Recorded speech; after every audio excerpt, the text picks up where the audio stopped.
So for today, I'm going to show you guys how I bake my face per request. Okay, so all of my liquids are on, contoured, highlighted, and everything. I'm just waiting to set. So I'm going out tonight, so my setting might be a little bit excessive, but it's to ensure that my makeup is going to last all night. Okay, because once the licks start flowing, a bitch starts sweating. I'm not really even a sweaty person, but like, I just want to ensure my makeup stays on.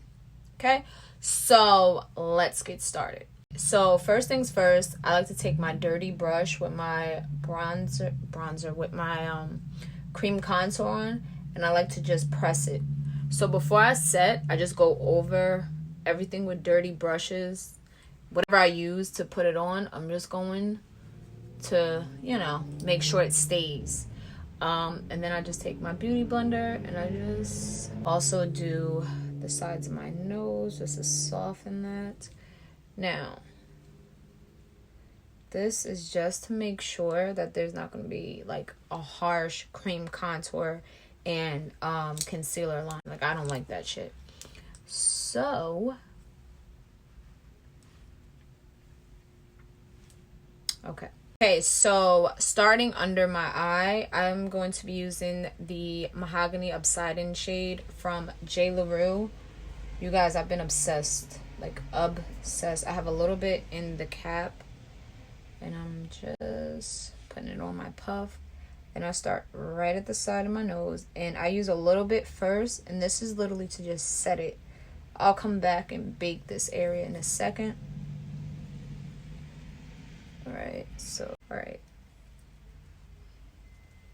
alright, then straight down my nose. Okay, so I set my entire face real quick just because now it's time to actually bake my face. So I'm going to take the Mahogany Obsidian shade once again, and I'm going to take like one of these sponges, and I start at the nose. So I like to like push it in first. Okay, so first I'm gonna push it in, and then I'm just gonna like add a little pressure just to indent the creams, because if you indent the creams, it'll stay. You don't want it to look too crazy, but you want it to be good enough that you don't have to worry about your nose not looking snatched. So just gonna bake this area. Now I like to like cup the ends. I'm going from the bottom of my lip and up. You always want shit to be like even with the way your face naturally is.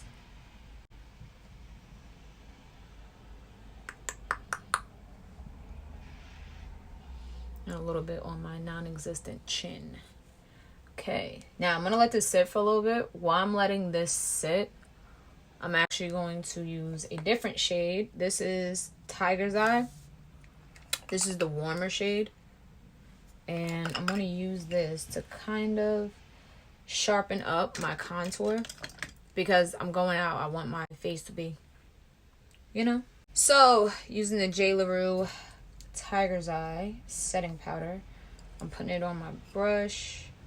I do this often. Like, this is not something that I just naturally something that I just popped up started doing.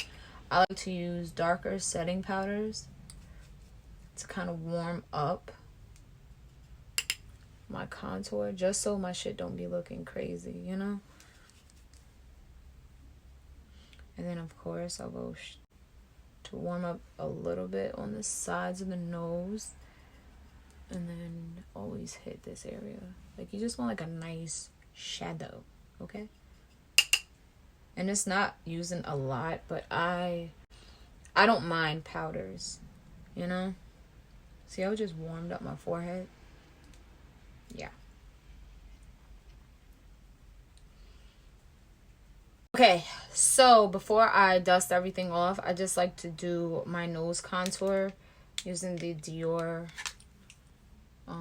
Backstage contouring palette, I guess. I'm just using a fluffy brush, and I hold it, and I just make sure I'm adding shadow where I want it. I like doing this while my nose is baking, because wherever it's baking, I could just like lift off the powder. That way it's more of a natural contour, and me not cleaning it up, but me just adding in the shadow, if that makes sense. So that's what I'm doing. My problem area is right here, so I'm just breaking down this bone real quick and flicking it into my brows. Now I'm just taking the fluffy brush and I'm just adding in a little bit more contour. I like to use fluffy brushes for this because blending brushes are gonna make it blend, you know? And I'm not really contouring, I'm just adding in a darker shadow. That way it's never too harsh. Like if I turn, it doesn't look too harsh and shit like that. Once again, I'm doing so much because I'm going out tonight and I need my picks to hit. Okay. Alright. That's it. Time to dust this off. Taking a flat brush, and what I like to do is I like to pick it up and go over the contour because it's going to soften it. So here we are. And it's just going to soften. Gonna do this side. So we're chiseled. Now it's time to get this going. So now all I do here is literally pick it up. Now sometimes I'll take my like a pressed powder and do this, but because I did a lot, I'm not going to do that sometimes though. And then I just leave it alone. So before I set my face and do the rest of my face, I'm going to apply my new favorite blush. Oh my god, this is the Apricot blush by Jlarue. If you love Peaches by MAC like myself, you would love this shade. It is so flirty and so cute. Definitely my favorite. Like, this one's my favorite. Now I go ham with blush, so... Okay, so before I finish up my eyes and then set my face, I'm just going to apply a lighter baking shade to certain parts of my face that I want to look brighter in pictures. I'm going to use the Molly Garnier shade by Jlarue. And I'm putting this on like a small brush. So I'm only putting this in precise areas like here. Remember when I told you guys like this part is my issue? That's why I'm using this shade to slim it down. Like if you have a lighter powder and right here, like this is, you see, like it's already doing it. Like, y'all know what I be talking about. So right here. Okay, so this is the final look. Hopefully you guys are able to see why I set using so many different powders. I know it seems excessive, but trust me, try it out. Don't knock it till you try it. Try it out, because when I take pictures, I swear the different tones and the way I set my face definitely does. It makes a huge difference. Yeah, that's about it, guys. Once again, leave me some suggestions down below. I am headed out for links and drinks with my girls. And yeah, see you guys in our next video.